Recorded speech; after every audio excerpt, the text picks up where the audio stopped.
Baik, assalamualaikum warahmatullahi wabarakatuh. Kami di As-Suffah memiliki beberapa standar values yang barangkali dalam konteks konseling bisa dimaknai sebagai bentuk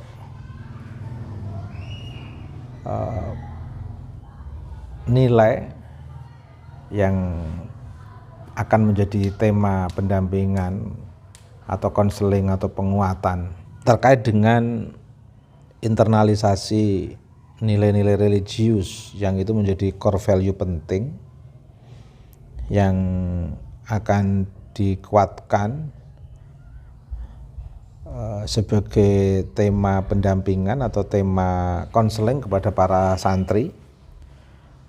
Bagaimana selama di pesantren itu mereka bisa menginternalisasikan tema-tema ini dalam membentuk nilai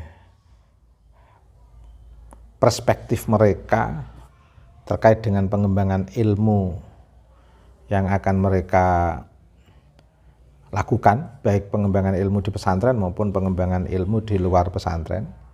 Setidaknya ada value yang menurut kami sangat penting dan ini membutuhkan intensitas pendampingan biar tidak tercerabut dari ruang-ruang diskursus para santri di tengah pengembangan ilmu pengetahuan dan di tengah pengembangan ilmu-ilmu keislaman. Artinya santri ada kesempatan untuk belajar ilmu-ilmu pengetahuan dan ilmu-ilmu keislaman, tetapi ada hal yang penting yang memang menjadi pendampingan ekstra para pendamping di As-Suffah untuk para santri, yaitu nilai-nilai religius. Sehingga ini diharapkan menjadi satu core value atau prinsip dasar yang mendasari siswa atau santri untuk merefleksikan perspektif ilmu pengetahuannya dan ilmu-ilmu keislamannya. Tema pendidikan yaitu bagaimana seorang pendamping di pesantren As-Suffah ini bisa membentuk karakter, attitude atau kepribadian yang secara reflektif bermakna positif. Karena ada kepribadian yang secara reflektif itu bermakna negatif. Karena ini bagian daripada kalau di dalam diskursus ilmu keislaman kan sering kita menyebut dengan ilmu akhlak, yaitu ilmu untuk memahami refleksi anak baik positif maupun negatif. Kalau refleksi itu positif disebut akhlak mahmudah, akhlak yang terpuji. Kalau refleksi itu negatif maka disebut akhlak madmumah, akhlak yang tercela. Lah, nilai-nilai religius atau core values yang ingin ditanamkan yang sekiranya bisa dikuatkan untuk membentuk karakter santri ini diharapkan bisa menguatkan refleksi positif atau menguatkan akhlak mahmudah para santri. Tentu saja ini tidak bisa dibiarkan liar begitu saja nilai-nilai ini, karena kalau dibiarkan liar langsung dikenalkan para santri untuk dibaca, untuk direnungkan, tidak akan bisa tertanam. Saya yakin itu. Maka butuh pendampingan. Pendampingan itulah yang dalam dunia akademik disebut sistem keberlangsungan konseling dalam pendidikan. Artinya mungkin kalau selama ini yang terjadi di beberapa lembaga pendidikan SD, SMP, SMA atau MI, MTS, MAN itu lembaga konseling atau petugas konseling dalam konteks ini konselor yang ditugaskan untuk di lembaga tersebut kan masih bersifat formal menangani anak-anak yang nakal. Tetapi di pesantren As-Suffah ini ingin melakukan satu loncatan yang lebih kreatif, bahwa konseling itu tidak harus, tidak selalu, tidak selamanya dan tidak hanya satu-satunya satu pendekatan yang digunakan untuk mendampingi anak-anak yang bermasalah. Tetapi ada beberapa siswa yang tidak bermasalah, tapi diperlukan untuk penguatan nilai-nilai itu, dan supaya nilai-nilai itu bisa tertanam pada siswa maka butuh konseling. Artinya menanamkan konseling, memberikan pendampingan pada anak itu tidak, atau melakukan konseling, bimbingan kepada anak itu tidak harus anak yang nakal. Anak yang tidak nakal pun bisa untuk mendapatkan bimbingan konseling dalam konteks untuk menguatkan, menginternalisasikan nilai-nilai yang dalam konteks ini bisa disebut sebagai internalisasi nilai-nilai religius yang akan mempengaruhi siswa dalam berpikir, bertindak, bertingkah, dan berperilaku.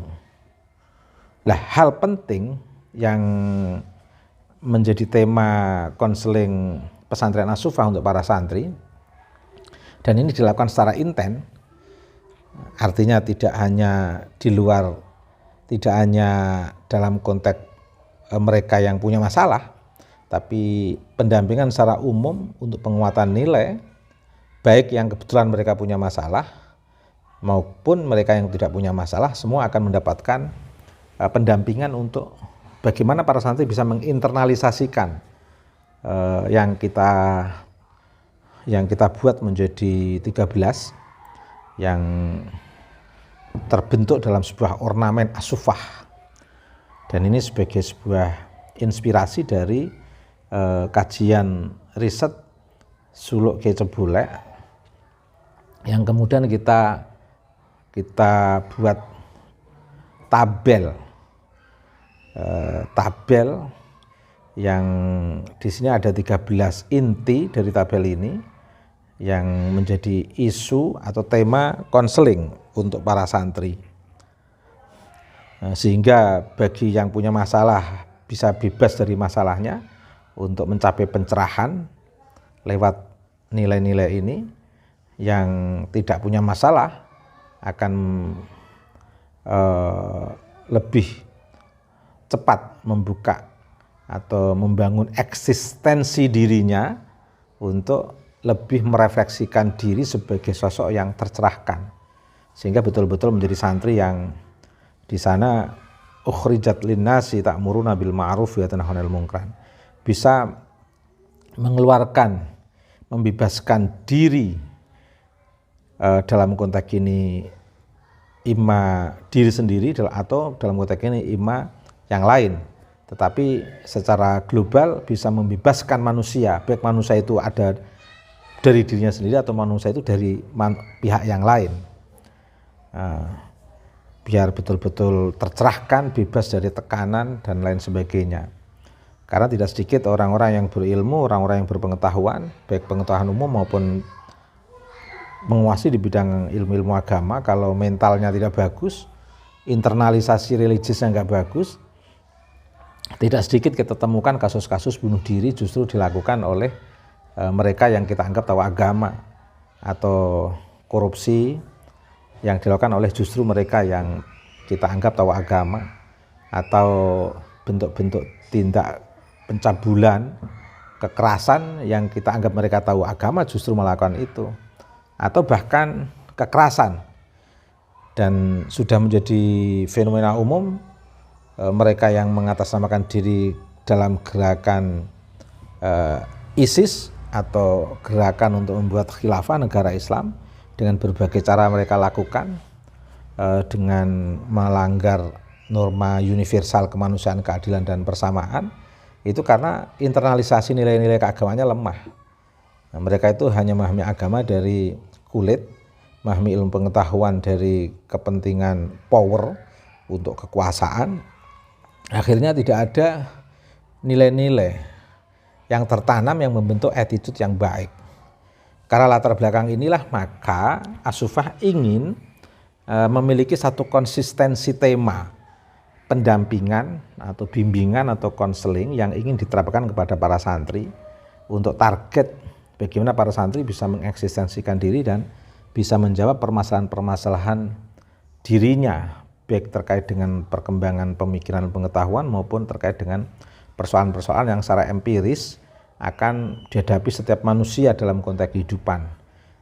Karena memang persoalan-persoalan kejiwaan berkembang di mana-mana, tidak pandang bulu, tidak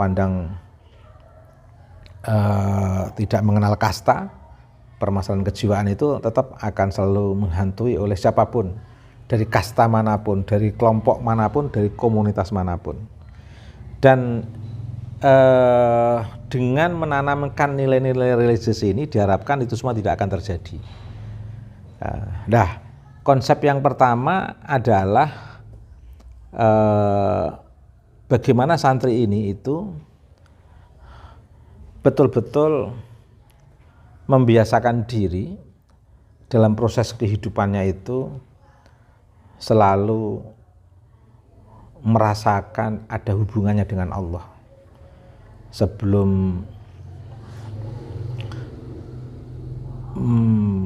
memilih pada sebuah objek, sebelum memutuskan pada sebuah objek, atau sebelum menentukan sikap untuk mencapai sebuah objek, itu para santri ditekankan melalui proses bimbingan konseling untuk mentaklukkan, menghubungkan pikiran, jiwanya dan seluruh raganya kepada Allah.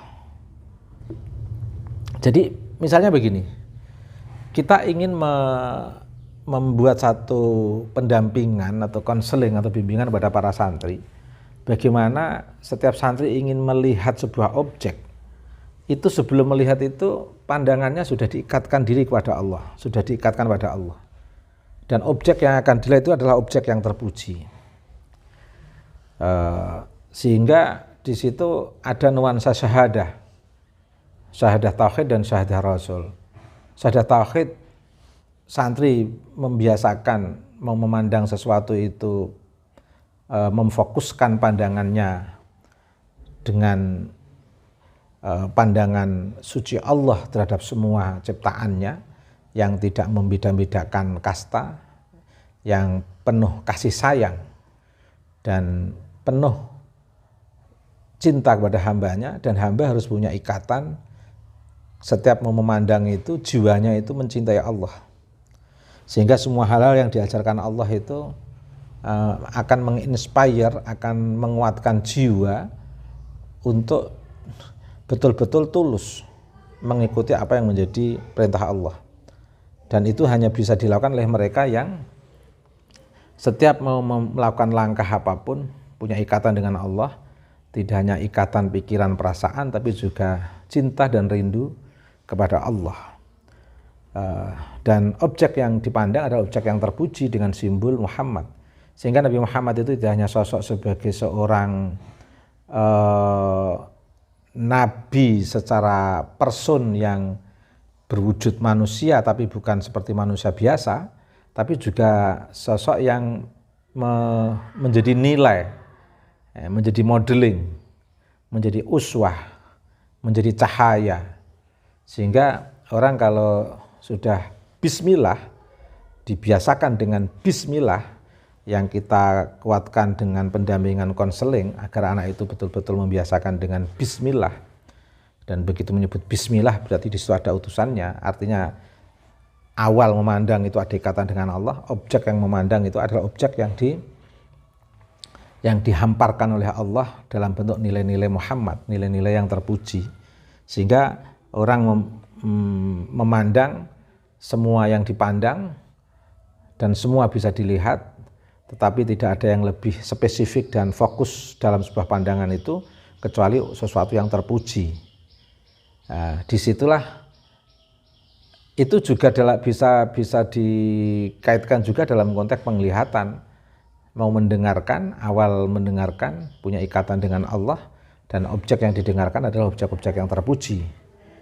Sehingga ada kemungkinan objek yang didengarkan adalah objek-objek yang terpuji itu, yang tidak terpuji itu tidak terperhatikan, tidak akan mengganggu dan tidak akan mengecoh.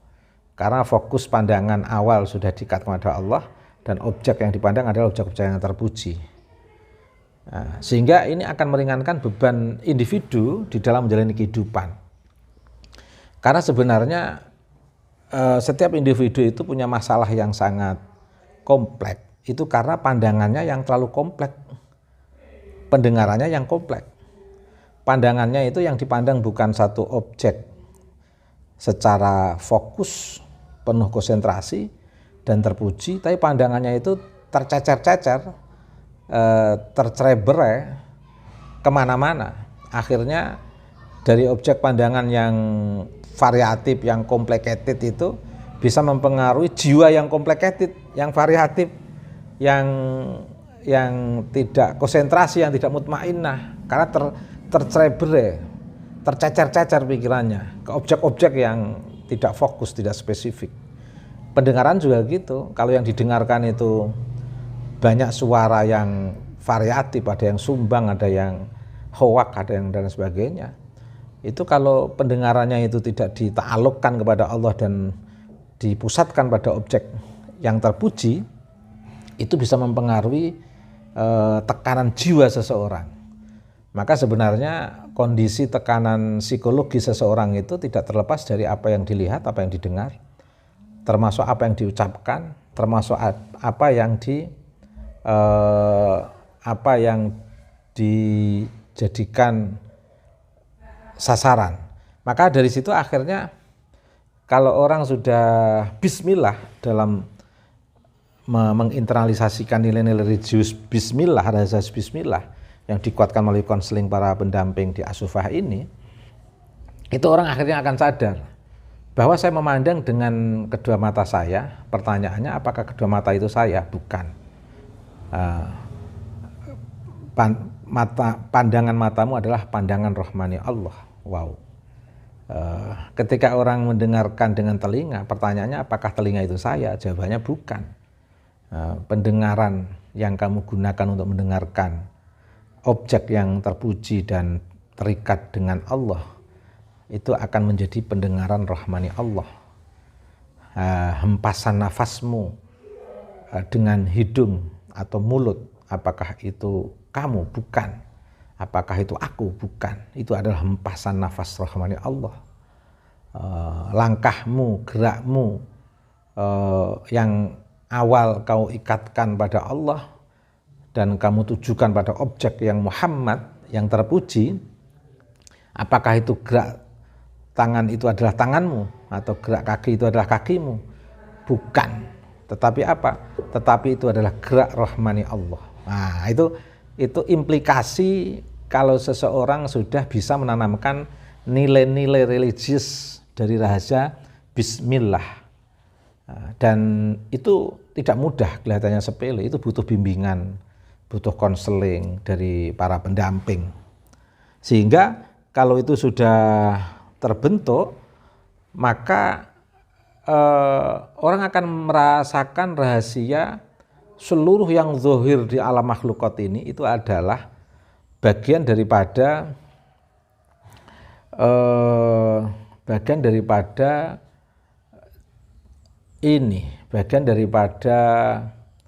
istilah Ibnu Arabi itu bagian daripada ini zahir Allah. Jadi Allah itu bukan zat agung yang gaib. Karena itu di Asmaul Husna tidak ada Allah al-Ghaib. Yang gaib itu adalah hal-hal yang misalnya malaikat, jin, atau surga, neraka, itu gaib karena belum ditampakkan oleh Allah. Tetapi diajarkan kepada kita melalui wahyu, melalui nabi, itu akan terjadi. Kalau kita percaya kepada Allah, maka kita akan bisa menerima dengan penuh keyakinan. Karena Allah sendiri yang menciptakan itu semua adalah zat yang wujudul mutlak, tidak terbatas. Makanya Allah az-zahir. Sehingga ketika kita melihat apapun di alam semesta ini, kita itu sebenarnya telah menyaksikan Allah. Menyaksikan bukan berarti melihat dengan kasat mata, tetapi menyaksikan sebuah citra Allah yang agung. Jadi Allah memiliki citra. Allah adalah zat yang zahir, yang nampak, dan itu bisa kita saksikan melalui alam semesta, karena memang alam semesta ini adalah citra Allah. Manusia adalah citra Allah, alam semesta adalah citra Allah. Seluruh alam semesta ini mendapatkan diliputi oleh Allah. Karena itu Allah di dalam Asmaul Husna ada muhitun, ruang-ruang yang semuanya diliputi oleh Allah, itu menunjukkan Allah muhitun. Dan ruang kesemestaan ini yang nampak ini bagian daripada citra Allah, maka disitulah kita bisa membuktikan Allah adalah zahir. Dengan zahirnya Allah, akhirnya tidak ada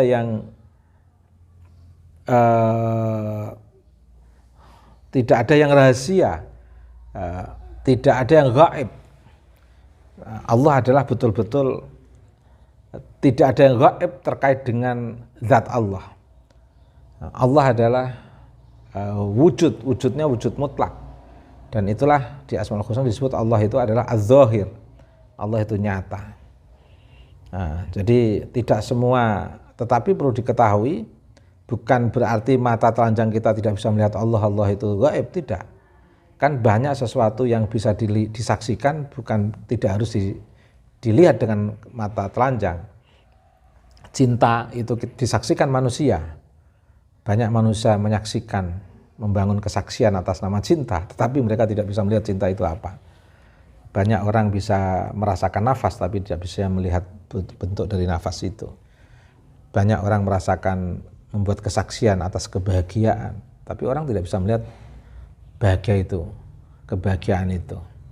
Nah, sama, Allah itu wujud mutlak, zahir, nyata. Dan itu bisa disaksikan. Makanya Allah asyahid, zat yang menyaksikan dan zat yang disaksikan. Dan kalau sudah itu sulit merasakan, menangkap sinyal itu, kalau orang tidak kuat membentuk perspektif bismillah itu tadi. Makanya butuh bimbingan, butuh internalisasi nilai religius yang dilakukan oleh seorang pembimbing dalam bentuk rahasia bismillah. Internalisasi itu kan sebuah proses, tapi apa yang diinternalkan itu kan perlu ada wujudnya, temanya. Jadi internalisasi nilai religius itu sebuah proses yang dilakukan oleh seorang konselor atau pendamping atau pembimbing, dan apa yang perlu diinternalisasikan adalah rahasia bismillah. Begitu kita menyebut nama Allah, ta'aluk dengan Allah, akhirnya di situ ada Ar-Rahman. Makanya Bismillahirrahmani Ar-Rahim. Rahman itu adalah seluruh gerak alam semesta ini adalah gerak rahmani Allah. Di situ adalah Allah wujud, di situ adalah Allah zahir. Jadi lambean dedaunan tiap-tiap pohon ketika disapa oleh angin sepoi-poi, menyapa dedaunan pepohonan di pagi, siang, sore maupun malam hari, mengiringi rasa rindu seseorang kepada Allah, kepada Nabi Muhammad, kepada orang tua atau kepada siapa saja, itu bagian daripada rahmani Allah. Nah, makanya bagaimana bisa menyaksikan Allah dengan nyata? Lihat itu rahmani Allah dalam gerak tubuh kamu, dalam gerak pandangan kamu adalah pandangan rahmani Allah, dalam sasaran pendengaran, proses pendengaran kamu adalah proses pendengaran rahmani Allah, gerak kamu adalah gerak rahmani Allah. Maka di situ ada altar rahmani Allah, ada ruang-ruang rahmani Allah yang bisa kita saksikan dengan nyata, yaitu di alam makhlukat. Maka itulah kemudian mengapa di tabel pertama itu di situ bunyi Bismillahirrahmanirrahim, yang di situ bisa dilihat dari zahir, Allah adalah az-zahir, dan zahir Allah itu betul-betul bisa kita saksikan di alam makhlukat ini dengan rahasia Rahman. Nah, dengan rahasia Rahman. Makanya Bismillahirrahmanirrahim. Jadi Rahman di situ memuat hal-hal yang zahir, yang bergerak, yang bisa dikatakan Rahmani Allah itu bergerak dan nampak, menggerakkan seluruh alam makhlukat.